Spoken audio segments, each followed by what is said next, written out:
eh, y decía que durante mucho tiempo la idea de las personas que a través de la meditación accedían, vamos a llamarla al despertar, ya no hablemos de iluminar, trascender como cosas muy importantes, ¿no? Sino simplemente despertar, ser consciente, que hay una cantidad de creencias que en realidad son más obstáculos que facilidades.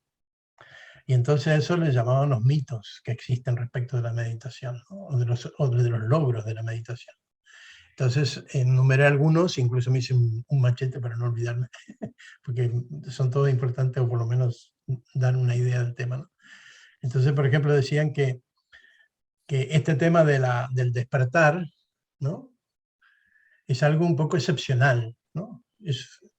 En otras épocas era mucho más considerado excepcional porque era atribuible a un santo, un gurú, a un maestro, ¿no?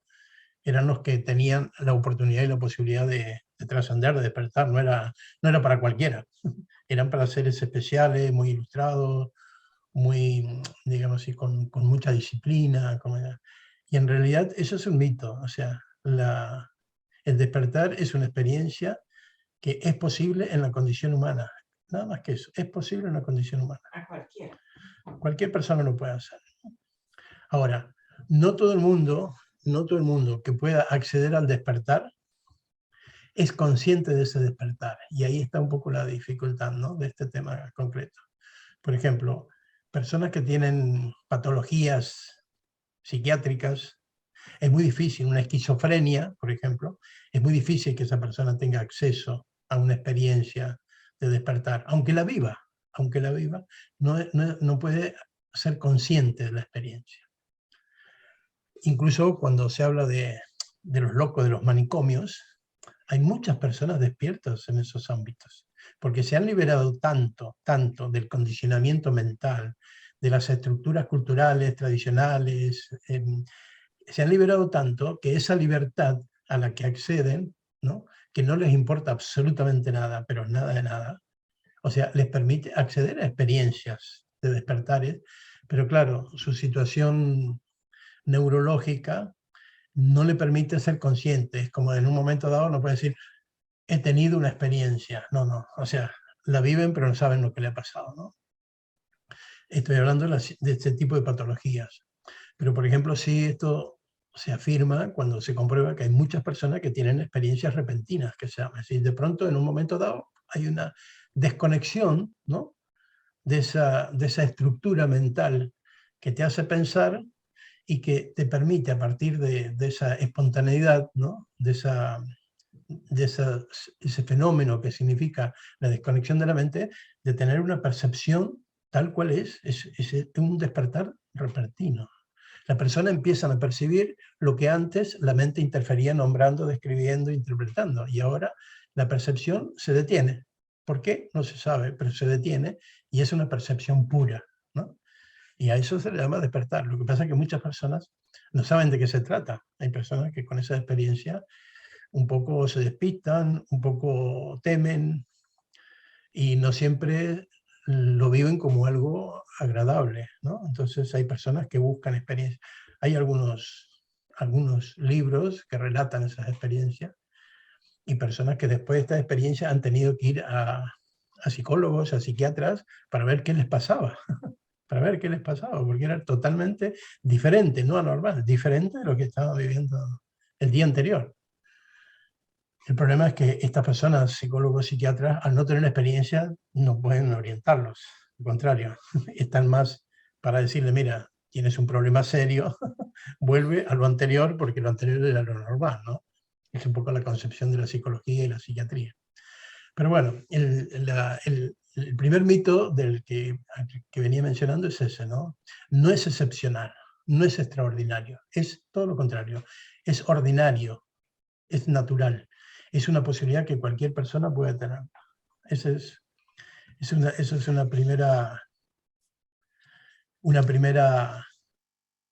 un primer mito que hay que desmistificar. No hace falta ser un ser especial para acceder a esto. No, cualquiera. Otra creencia que existe, y otro mito, de alguna forma también que, que se le atribuye a la meditación es que cuando una persona accede a esta experiencia del despertar, se le hace incompatible con esta vida que llamamos dual o normal, ¿no? Entonces, ¿cómo compatibilizo esta nueva experiencia de haber despertado, de vivir la unidad, de experimentar la vida tal como es, con las actividades cotidianas, ¿no? Que la dualidad en la que nos manifestamos se desenvuelven, ¿eh? Por ejemplo, conducir, hablar, relacionarme, tener sentimientos, tener creatividad, es decir, ¿cómo se compatibiliza, ¿no? Entonces, y la pregunta es, la experiencia del despertar es totalmente compatible, totalmente compatible. No pasas a ser, primero, un ser extraordinario. Segundo, lo que vas a hacer va a ser exactamente lo mismo. Va a ser exactamente lo mismo. Puedes seguir haciendo tus actividades habituales. Solo que la experiencia, si de alguna forma has tenido una cierta información, un cierto acompañamiento, una cierta guía, te va a permitir que esa nueva experiencia no te suene extrañísima, sino al contrario la puedas aceptar, permitir y ensamblar, digamos así, en las nuevas actividades cotidianas. Por ejemplo, una persona va a empezar a ver que las actividades son más simples, son más efectivas, y la misma experiencia que va teniendo, se va dando cuenta que en realidad todo eso empieza a suceder porque no hay tanta actividad mental como estaba habitualmente. La actividad mental a la que me refiero son miedos, deseos, tensiones, preocupaciones, estrés. Todo eso es una actividad mental que a nosotros nos parece normal. Y convivimos con esa situación un poco estresante, ¿no?, de la mente en las actividades cotidianas. Es como que ya estamos acostumbrados. De pronto, la persona se libera de toda esa hiperactividad mental y se encuentra con un hacer sin ese condicionamiento. O sea, puedes hacer algo pero sin miedo, puedes hacer algo pero sin deseo del resultado de lo que va a aparecer, y eso es extraño. O sea, uno hace y quiere ver qué va a pasar con lo que hace, pero de pronto tener la experiencia de hacer y que no haya nada, ninguna preocupación, ninguna intención, ninguna búsqueda del beneficio, de la actividad, del futuro, de lo que va a ser y cómo va a ser, suena como extraño, ¿no? Por eso se habla de que uno hace, pero solo hace, no hace con una expectativa, no hace con una percepción protagónica de soy el que lo hago, ¿no? Y eso es extraño, pero no incompatible, al contrario. Pronto y de a poco la persona se va dando cuenta que es mucho mejor generar una actividad en la cual no hay tanto condicionamiento que obstaculiza, que dificulta, que afecta, que tener una actividad que está totalmente liberada de esa hiperactividad mental innecesaria, ¿no? Del miedo, el deseo, la tensión, el estrés, la ansiedad y todo. O sea que el segundo mito sería ese, ¿no? Que es totalmente compatible con la vida normal. O sea, se puede hacer exactamente todo lo que uno hace, desde una actitud consciente, despierta, perceptiva de lo que es tal como es, ¿no? O sea que no afecta, no interfiere. Otra creencia que hay es respecto de que pareciera que son dos mundos separados, ¿no? Pareciera que hay alguien que está despierto y hay otro que está dormido o que sigue soñando en esta vida. Pareciera que fueran dos compartimentos diferentes. O estás despierto o no estás despierto. Y eso también es un mito. O sea, en algunas personas, y por eso se le atribuye este mito de que o estás despierto o no estás despierto, ha sucedido en pocas personas que han tenido este despertar repentino. De un día para otro o de un momento a otro ha sucedido eso, ¿no? Y entonces, claro, notan una gran diferencia entre el momento anterior y el momento siguiente. Por eso es que piensan, esto es el no estar despierto y esto es el estar despierto. Pero no es lo común. Lo común es la persona que va progresivamente descubriendo, avanzando, resolviendo, y entonces no hay un momento en el cual yo puedo decir, ayer no estaba despierto y hoy sí ya estoy despierto, ¿no? No. O sea, la progresividad hace que a medida que uno va quitando todo este condicionamiento mental, descubriendo ese silencio mental y teniendo una percepción de lo que es tal como es, llega un momento que en esa progresividad, en ese tiempo de entrenamiento, de práctica, que se realiza con la meditación, llega un momento que la persona no ve, ¿no?, el momento en que cambia, ¿no? No se ve el momento en que cambia. Cuando lo ve hacia atrás, va a notar diferencias, pero progresivas, lentas, que se va de alguna forma avanzando. Esto tiene mucho que ver con otro mito, con otra creencia, que es que se dice, si yo ya soy lo que busco, no hace falta que busque, ¿no? Si yo soy lo que busco, no hace falta que busque. Y esto es un poco, tiene que ver con este mito, ¿no?, con esta creencia. Yo tengo que buscar, a pesar de que soy lo que busco. Tengo que buscar, porque si yo no busco, pues me quedaré como estoy. Y lo que sucederá es que ya soy lo que busco, pero no lo sé, no lo experimento, no lo he descubierto. Es como decir, vamos a ponerlo en una frase que es muy común, muy vulgar. Tengo alma, ¿no? Las personas en general pueden decir y explicar, yo tengo alma, sí, todos tenemos alma, pero a ver, ¿tú has experimentado alguna vez tu alma? ¿Sabes de qué se trata tu alma? ¿Puedes comprender esa experiencia de percibir el alma? Y todo el mundo, si son sinceros, decir, no sé qué es esto de tener un alma. Yo puedo decir, tengo calor, sí, la experiencia del calor la tengo. Puedo hablar del calor porque he vivido la experiencia del calor. Pero puedo decir, tengo la experiencia de percibir mi alma. Es casi como, ha quedado en el ámbito teórico, intelectual, ¿no?, mental, pero no ha pasado a ser una experiencia. Y entonces aquí nos sucede un poco lo mismo, ¿no? Las personas en esta creencia de que han despertado o no han despertado, no pueden decir, ver en qué momento ha sucedido ese cambio, sino que es tan progresivo, tan paulatino, ¿no?, que cuando quieren descubrir, ya están viviendo esa nueva experiencia. Esto lo transformo mucho en lo siguiente. Si tú dices, a ver, yo cuando tenía 15 años, es muy diferente de lo que estás viviendo tú ahora, ¿no? De los 15 a tu edad ahora. Tú puedes ver el momento del cambio, en una foto la ves. Esto es los 15 y esto es tu edad ahora, ¿sí? En una foto la ves. Pero tú puedes verlo en tu experiencia, ese cambio, es imposible. ¿Se entiende? Han pasado tantas cosas que ahora la nueva experiencia es totalmente diferente o muy diferente de los de tus 15 años.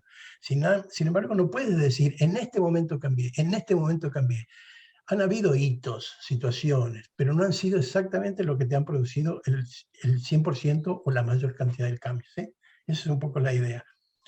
No es que de pronto 15 años, miras la foto de los 15 y miras la otra a esta edad, ¿no? Te dices, no, esto no pasa de un momento a otro. Aquí ha habido todo un tiempo de vida, de cambios, de transformaciones casi imperceptibles para poder verlos como un proceso. Pero ha sucedido. Y ahora te encuentras, como dicen, llevándolo a este terreno, ahora te encuentras despierto, pero no puedes decir en qué momento he ido despertando. Como que si tú ahora también te dijeras en qué momento he ido creciendo. No, tú no descubres esos momentos. ¿Ha sucedido? Sí, pero no puedes decir en este momento he crecido, no, en este momento he crecido tampoco. Pero hay una suma de muchísimos momentos que en definitiva te dejaron en la nueva situación, ¿no? Crecido, desarrollado, evolucionado o despierto, alejado o, digamos, más allá de esa experiencia de estar en el sueño, como decimos, o en la dualidad o no despierto. Bien, ¿sí? Se va viendo, ¿no? Después, otra creencia que hay es que cuando uno accede a esta experiencia, pareciera que se acaba, ya hemos llegado, ¿no? Bien, ya me he despertado. Suponte que tienes la experiencia, percibo lo que está como es, no hay interferencia, no hay interpretaciones mentales, por lo tanto, la experiencia ha impactado, ¿no? Porque obviamente que nadie puede decir no lo he notado, no, al contrario, es una experiencia muy intensa, aunque sea breve, pero es muy intensa, muy evidente, no puede uno no decir que no ha sucedido. Pero la pregunta es, una vez que ha sucedido, ¿se acabó la experiencia? ¿Se acabó la búsqueda? ¿Se acabó el camino espiritual? ¿Se acabó el crecimiento, la evolución? Y la respuesta es no, no. Sigue, y ¿hasta cuándo sigue? Hasta el final. Hasta el final. No es algo que concluye en un punto. No es algo que concluye en un determinado nivel. Y no es un nivel que avanza para cada vez ser más perfecto, cada vez ser más iluminado. No, no, no.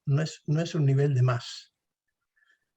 Porque el más está muy asociado a cantidad. Aquí se habla de un tema que es de profundidad, de conciencia, que es muy difícil entenderlo intelectualmente por lo que decía, ¿no? El término más es muy material, muy de cantidad.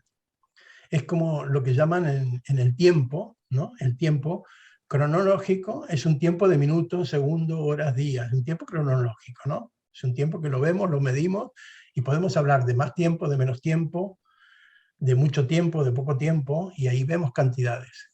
Pero las experiencias no están en lo cronológico, están en lo que se llama lo cairológico, ¿no? Cairológico significa la intensidad del momento vivido, la plenitud del momento vivido. Y ahí no hay más.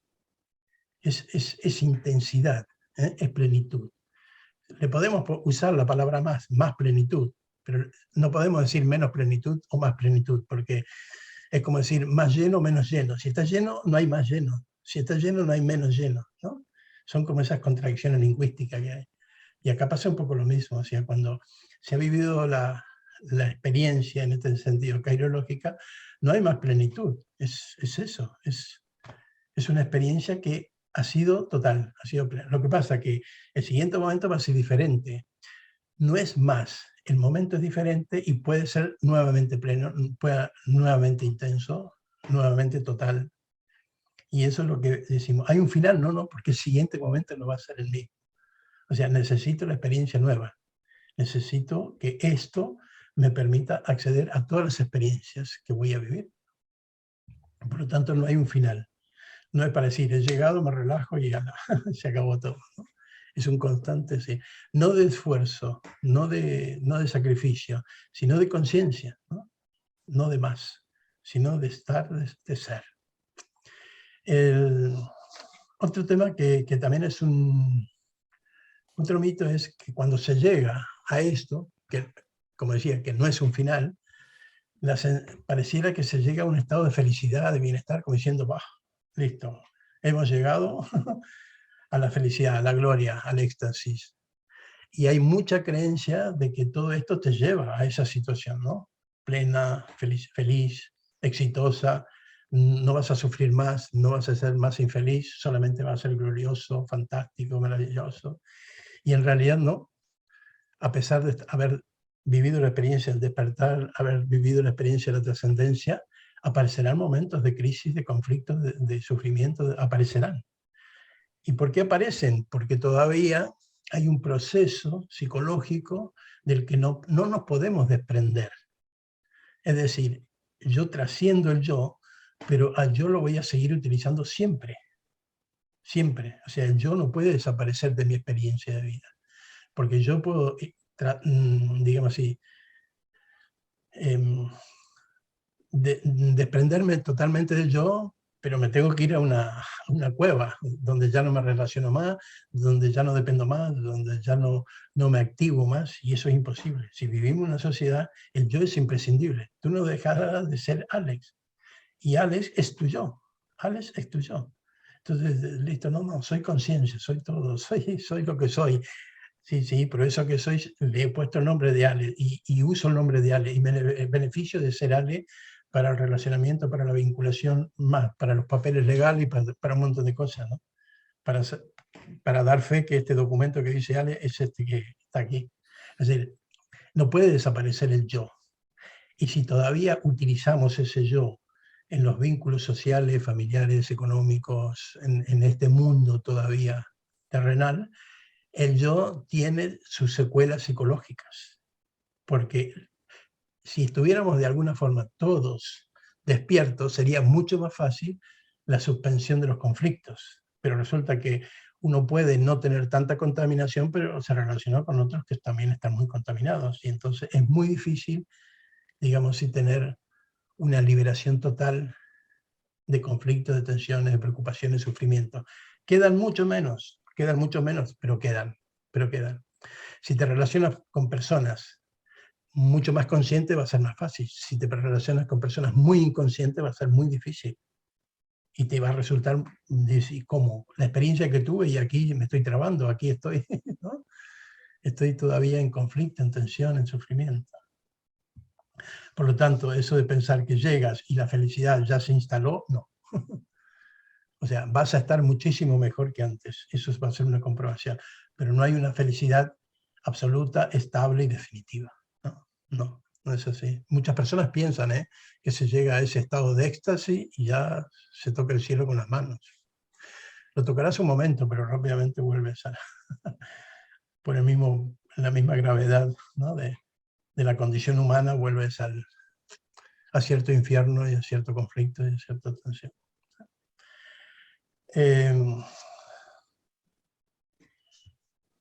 También hay, junto con esto, ¿no? De que hay una felicidad, también en los comportamientos de las personas, el mismo yo que necesitamos asumir, a pesar de estar consciente, despierto y aceptar esta realidad tal como es, al usar este yo, corremos el mismo riesgo de cometer errores, de equivocarnos, de estar en este mundo. O sea, al no liberarme en un 100% del yo, voy a tener las consecuencias de usarlo, de participar en ese yo, en los vínculos, en las relaciones, en la creatividad, ¿no? En este mundo. Por lo tanto, pensar que voy a pasar a ser perfecto, un tipo que no se va a equivocar, no, tampoco existe, tampoco es un mito.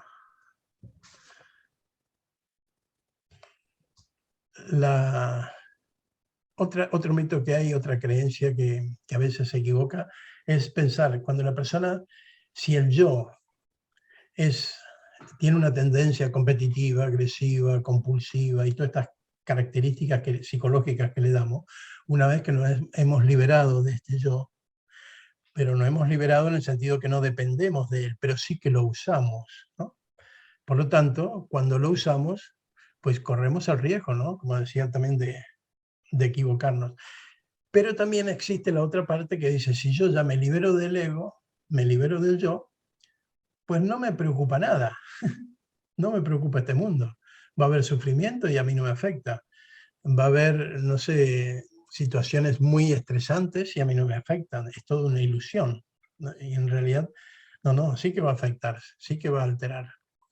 Por ejemplo, recuerdo en unas frases de Ramana que él decía, él tuvo un cáncer en un brazo, ¿no? Un cáncer de los dolorosos, porque era un osteosarcoma, y él decía que le dolía, le ponían calmantes y todo, pero le dolía. Dice, la diferencia entre estar despierto con un cáncer y estar sin haber despertado con un cáncer es que yo solo tengo el dolor, no tengo el sufrimiento, ni el deseo de quitarme el dolor, ni el deseo, ni el sufrimiento que hace que quiera algo diferente de lo que está sucediendo. Las personas que tienen ese cáncer, pues además del dolor, tienen un sufrimiento, una angustia de querer, o una culpa de por qué me tocó a mí, por qué me sucedió este cáncer, no quiero que me duela. Bueno, sabemos que el sufrimiento es un agregado. El dolor, incluso el dolor es soportable. El dolor es soportable. El sufrimiento agrava mucho más el dolor. Y en situaciones incluso dolorosas, hoy en día existe la posibilidad más. En el caso Ramana, a él le aplicaron calmantes, porque él decía, me duele y no hace falta que, para que yo pueda dormir, tengo que quitarme el dolor, ¿no? Por lo tanto, colocarte un medicamento que te quite el dolor, no hay problema. El problema es cuando tú estás con una situación de sufrimiento agregado al dolor. Sufrimiento agregado al dolor. Por eso, el ser que ha despertado no va a ser insensible, no es que no le importe más el sufrimiento de los demás, el sufrimiento de uno, no, sí que le va a afectar, sí que va a ser lo que puede modificar, lo que puede intervenir, lo que puede cambiar, es posible, es posible. Por eso se dice que En el despertar uno descubre 3 aspectos que antes difícilmente se reconocían. Uno, si lo que está sucediendo te está produciendo un malestar, lo puedes cambiar, está la oportunidad del cambio, ¿no? Lo cambias. Si tú te has pinchado sobre un vidrio, sobre un clavo, no hace falta que te quedes allí, puedes cambiar la situación, puedes levantar el pie y sacar el pie del clavo, ya está. O sea, has producido un cambio. Bien, vamos a suponer que no puedas producir el cambio.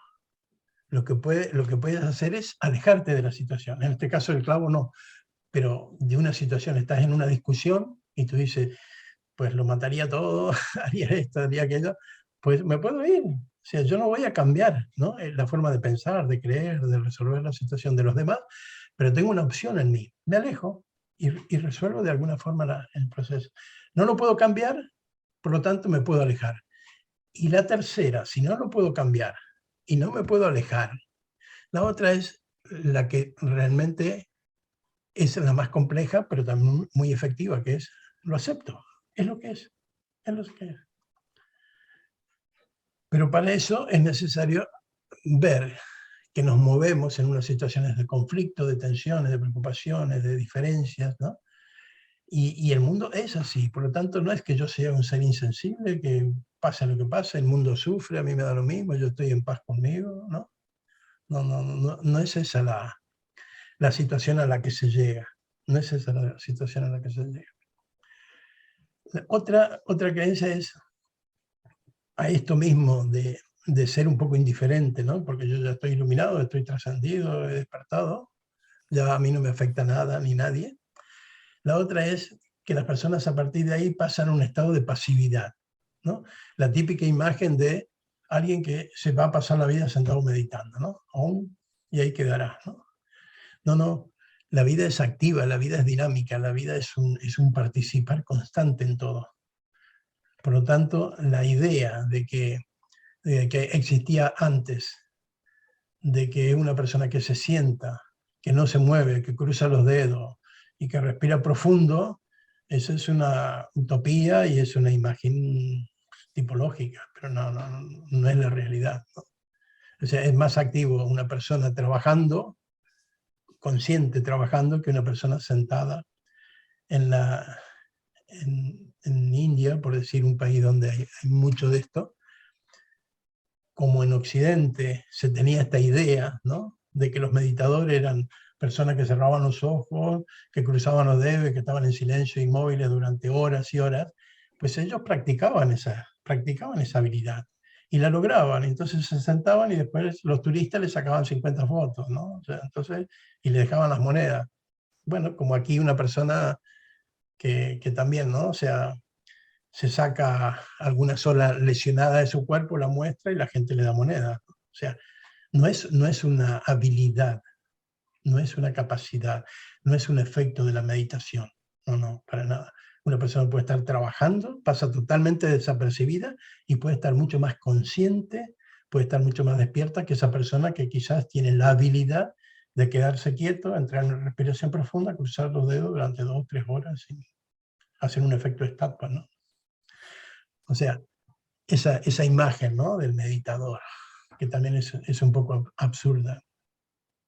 Después, hay un tema que tiene mucho que ver con la filosofía, ¿no?, que es: este mundo es una ilusión. Este es uno de los mitos más complejos de entender. Cuando se dice, todo lo que percibimos no existe, ¿no? Este mundo es una ilusión, maya. Entonces, ¿existe? La pregunta sería, ¿existe o no existe? O sea, ¿cómo lo tomamos? Y aquí hay cómo a la mente se le escapa, pero sí está escrito y sí está detallado cuando, por ejemplo, Shankara, ¿no?, que fue uno de los que dejó más sentadas las bases del Vedanta, del Advaita, él dijo, el universo es irreal, el universo es irreal, irreal. Él no decía que no existe, es irreal. Y después decía, Brahman es real, Brahman es real. Y por último, completaba, el mundo es Brahman, el universo es Brahman. Es decir, él afirmaba que el universo es irreal, que Brahman era lo único real. Brahman o conciencia, ¿no? Que sería para nosotros la conciencia, la totalidad, la unidad, es real. Pero terminaba la frase diciendo, el universo, el mundo es Brahman, es Brahman. Por lo tanto, podríamos decir que si solamente nos quedamos con las dos primeras frases, el mundo es irreal, aceptamos que es ilusorio y no existe. Y no, yo toco la mesa, prendo la luz, hago, eso está existiendo. El problema es que después se afirmaba, Brahman es real. Brahman es real. Por lo tanto, todo esto que yo estoy tocando, la mesa, la luz, la pantalla, todo, es Brahman. Es Brahman. Esto es lo real. Y si luego lo que yo creía que era real, el universo, es Brahman, es la conciencia, todo es conciencia. Solo que yo lo percibo de un modo que me parece que es real, cuando en realidad no estoy todavía percibiendo la conciencia, que es la esencia de eso que yo considero real. Para los que ven la filosofía, le atribuyen que este mundo es irreal y no existe. Para los materialistas, el mundo dual dice, no, la conciencia no existe, no hay cómo pillarla, no hay cómo verla. Lo que es real es esto, el mundo, yo, o sea, esto es lo real. Y son dos aspectos que se chocan solamente porque están separados por conceptos. ¿Cómo se integran esos dos conceptos? ¿El mundo es ilusorio o la conciencia no existe ilusoria? Pues los dos es lo mismo, los dos es lo mismo. El mundo es irreal, pero es la esencia de Brahma, la esencia de la conciencia, todo es eso, todo es eso. Y aquí hay una forma que la física cuántica al final llegó a esta comprensión, ¿no? De que cuando uno ve un boli, un lápiz, por decir así, el lápiz es madera y una mina, y esa madera es celulosa, y esas celulosas son células, ¿no? Que fueron en algún momento del tronco de un árbol. Por lo tanto, esas celulosas fueron estructuras de carbonos, hidrógenos, oxígenos. Esos carbonos, hidrógenos, oxígenos son estructuras atómicas. Las estructuras atómicas tienen un porcentaje de materia mínimo y un porcentaje de espacio máximo, ¿no? Cuando uno observa una estructura atómica se da cuenta, el núcleo y los protones están alejadísimos, ¿no? Por lo tanto, casi todo es espacio. ¿Qué es ese espacio? Porque además ese protón o ese núcleo y esos electrones tienen dentro de su estructura, que es lo cuántico del descubrimiento de la física, en realidad no tienen componentes materiales, componentes que tengan formas. Entonces, por eso se habla de la teoría de las ondas, ¿no? Que es una forma de la energía que comienza de la esencia y se manifiesta en algo. La mente le resulta muy difícil entender esto, porque cuando nosotros vemos el lápiz, claro, vemos para la captación de nuestros ojos, no sé, 1 millón de átomos de carbono en ese lápiz, 1 millón. Pero si ese millón de átomos de carbono se expandieran, veríamos que es todo espacio. Solo que en la concentración parece sólido, parece compacto, incluso tiene sensación de duro. Hay una pequeña imagen que nos ilustra eso. Cuando uno ve las paletas de un ventilador, ¿sí? Cuando empiezan a girar muy rápido, las paletas desaparecen, ¿no? Lo que nosotros percibimos es, digamos así, un espacio que antes habían paletas allí.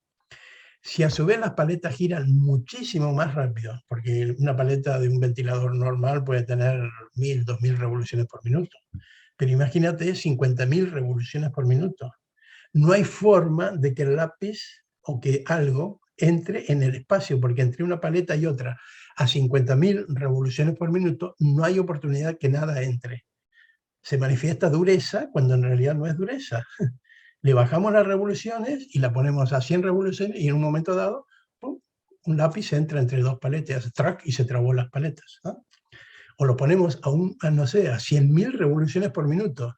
Eso tiene ¿cómo diría? Una dureza, una consistencia que podríamos darle masazo y no hay forma de entrar. No hay forma de entrar en el espacio porque no hay un tiempo en el que pueda introducirse eso. Entonces, para nosotros la sensación de dureza, de blando, de líquido, ¿sí?, depende de la velocidad de las estructuras atómicas. Pero para nosotros parece más sólido, ¿no? Algo de hierro, la tierra que es más blanda, o algo líquido, el agua. No, Son distintas composiciones electrónicas que nos parecen a nosotros que son más sólidas o menos sólidas. ¿Por qué digo todo esto? Porque nosotros no entendemos el concepto que yo al principio decía, Brahman es real. De aquí viene, la física cuántica se ata con esto. Es decir, todo es vacío, todo es espacio, manifestándose en ondas, manifestándose en partículas que terminan teniendo esta capacidad perceptiva a través de mis instrumentos perceptivos, ojos, la vista, el oído, todo. Hay otros instrumentos que captan otras cosas, ¿no? Hay un microscopio que ve cosas mucho más pequeñas, un telescopio que ve cosas más lejanas, un aparato de... incluso los animales, ¿no? Ellos escuchan a mucho más distancia que nosotros. O sea, no es que no exista ese sonido, sino que yo no lo percibo. Por lo tanto, la existencia o no existencia de las cosas depende de la capacidad del instrumento con que sea percibido. Si nosotros, al instrumento, podríamos ir hasta la profundidad de la esencia de esa condición física, veríamos que todo es espacio manifestándose. Pero bueno, es un terreno mucho más complejo, ¿no? Para entenderlo. A lo que quiero con esto decir es, lo que nosotros creemos que es todo real, material, no es tan real, ni es tan material. Es la percepción que nosotros tenemos. Nada más que la percepción, que no es lo que es lo que yo percibo. Y a su vez, todo parte de la misma esencia, parte de un vacío manifestándose, de una conciencia manifestándose. Y por lo tanto, yo no lo voy a poder percibir tal como es, porque mis instrumentos de percepción son muy limitados. Pero es la esencia, es la fuente, es el origen de todo. Entonces ellos lo simplificaron en estas tres palabras, en estas tres frases. El universo es irreal. Lo que yo percibo no existe. O no tiene estas características que yo creo que tiene por mis instrumentos de percepción. Y además mis percepciones conceptualizadas, ya nombradas, ya con nombres y formas. Ellos decían, Brahma es real, la conciencia es lo real, la esencia, el vacío es lo único que hay, la unidad es lo único que hay. Bien, pero todo es unidad, todo es unidad, todo es conciencia, ¿no? Cuando decían, el mundo es Brahma. ¿Cómo nosotros podemos simplificarlo y entenderlo a esto? Simplemente quedarnos con la percepción y sacar el concepto, la conceptualización y el nombrar lo que percibimos. Y ahí está, ahí está. Lo que pasa es que es tan fuerte la tendencia de nombrar que yo lo que veo ya lo nombro. Pero no tengo todavía la experiencia de percibirlo sin nombrarlo. Cuando tenga la experiencia de percibirlo sin nombrar, veré que es lo que es, no lo que yo creía que es. A eso le llaman ilusión, el maya. Creerme que esto es lo que yo creo que es. Por eso la propuesta es, no, lo que es lo que es, no lo que tú crees que es. Tienes que transitar un poco antes de la interpretación. Después, y por último, bueno, hay más mitos, pero en realidad estos serán como lo más importante. El otro es que no hay nada para hacer, que ya está todo hecho, ¿no? Que lo que es, ya es. Que lo que es, ya es. Si la conciencia es lo único que es, todo lo que se manifiesta ya es. Si no existe el tiempo, no puede existir modificaciones de las situaciones. Si no existe un pasado, si no existe un futuro, entonces, ¿qué es lo que existe? ¿Qué es lo que existe? ¿Qué es lo que hay? Y entonces nosotros podemos decir, ¿qué puedo hacer yo? ¿Qué puedo hacer yo, persona limitada, reducida, persona con estas condicionantes humanos, ¿no? Físicos, mentales, para poder acceder a esta experiencia de la trascendencia, esta experiencia de la conciencia, donde todo es uno, donde todo es uno, donde lo que yo percibo no es lo que percibo, donde lo que yo percibo es lo que es, sin nombre ni forma. Entonces, entramos en un terreno un poco complejo para la mente, pero la mejor forma es decir, podemos nosotros, sí, solamente nosotros no podemos, ¿cómo decir? Tenemos que tener actividad, tener disciplina, tener práctica, tener intención, tener continuidad. tener convencimiento, todo eso sí que hay que tenerlo. Quizás esfuerzo, en el sentido de sacrificio, no, pero sí estas características. Yo no voy a despertar por lo que haga, porque el despertar es algo que sucede, pero yo me voy a acercar hasta el límite y ahí soltaré. Eso sería en realidad. Por eso se dice que las personas no pueden hacer nada para despertar, no depende de sí. Yo puedo decir, abro los ojos, sí, los cierro, sí, los abro, sí. Bien, ¿puedo decir despierto? No. ¿Puedo decir me duermo? ¿Puedo decir sigo en ensoñación? No, no depende de mí. Por eso el ejemplo más cercano de esto era cuando decíamos nosotros vernos en la imagen del sueño, ¿no? ¿Tú te puedes dormir cuando quieres? No. Tú no puedes decir ya me duermo. No, no, imposible. Tampoco puedes decir ya me despierto. No, es imposible. No depende de ti. No depende de ti. Tú necesitas condiciones para dormirte y necesitas condiciones para despertarte. Entonces, en el despertar, en la práctica de la meditación, hacen falta condiciones. ¿Y cuáles son esas condiciones? Pues aquietar la mente, silenciar esta tendencia compulsiva que tenemos de nombrar, de conceptualizar, de opinar, de juzgar. Silenciar, silenciar, silenciar. Eso sí que se puede hacer, eso es una práctica, eso es una actividad. Y eso sí que se puede hacer. Que yo silencie la mente, ¿quiere decir que he despertado? No, solamente he silenciado la mente. Que yo me quede quieto, ¿quiere decir que he despertado? No, solamente he aquietado mi cuerpo. Pero si yo me mantengo en esa situación de aquietamiento mental, aquietamiento sensorial de lo corporal, la experiencia, el despertar va a suceder, porque están las condiciones dadas para que suceda. Es como decir, tú te has quitado la ropa, te has metido bajo las sábanas, has dejado de pensar, has apagado las luces y cuando quieres acordar, has creado las condiciones y te duermes. Has creado las condiciones y el sueño va a aparecer. Pero tú no puedes estar sentado en una silla, ¿no? En cualquier lugar decir, ya me duermo. No, no, imposible. Ya puedes estar con muchísimo sueño, pero con pequeñas condiciones que significan relajar el cuerpo, cerrar los ojos, te duermes, ¿sí? Y puede suceder mucho más rápido. Pero no puedes decir ya, no, no, ese ya no existe. Ese ya no existe. Hay un relajar, un cerrar los ojos, soltar así, cuando quieras acordar, sí, te has dormido. Pero sin esos gestos no te puedes dormir. Sin esos gestos no te puedes. Y si no tienes ese cansancio, bueno, muchísimo menos, muchísimo menos. En esto pasaría lo mismo. Si una persona tiene una actividad mental muy intensa, muy acelerada, muy compulsiva, pues tiene que trabajar muchísimo más, ¿no? Para poder dormirse. Es lo mismo. El que viene acelerado, se ha tomado un montón de café, no sé, viene de una reunión o de un conflicto, de una discusión y dice, me tumbo en la cama y me duermo, imposible. Tiene todas las condiciones para mantenerse despierto. En cambio, el que viene ya de haber estado relajado, el que viene ya de haber, digamos, haber hecho unas respiraciones, el haber hecho una práctica de silencio, pues se acuesta y le va a resultar mucho más fácil dormirse. En esto pasa lo mismo. Si una persona lleva tiempo silenciando la mente, aquietando la mente, pues la posibilidad de que esa quietud, ese silencio mental se estabilice, va a ser posible que el despertar, la experiencia, que el despertar no es nada más que eso, es que lo que empieza a percibirse no sea nombrado, no sea descrito, no sea conceptualizado, se perciba, pero no hay intervención del yo, nada, ninguna intervención. Por primera vez lo que percibo, lo percibo tal como es. Porque hasta entonces la mente estaba participando, estaba interfiriendo.